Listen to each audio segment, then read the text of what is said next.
हटिया से नूरवा माहंग भाई बाबा रे चुनरी भाई है अनमोल जी।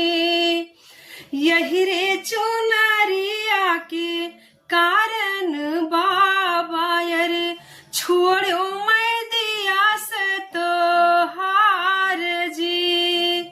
यही रे चुनरिया के कारण बाबा रे छोड़ो मैं दिया से तो हार जी।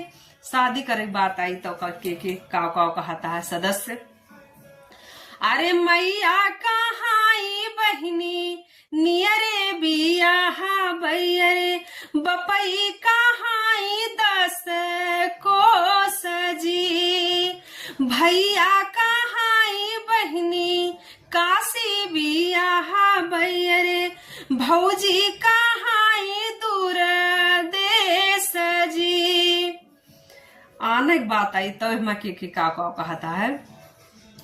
अरे मैया कहाई बहिनी नित उठी आयु अरे भई बपई कहाई 6 मास जी। मैया हटिया से नूरवा माहंग भाई बाबा रे चुनरी भाई है अनमोल जी।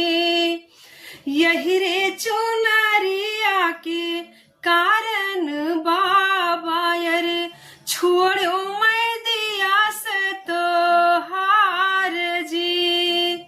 यही रे चुनरिया के कारण बाबा रे छोड़ो मैं दिया से तो हार जी।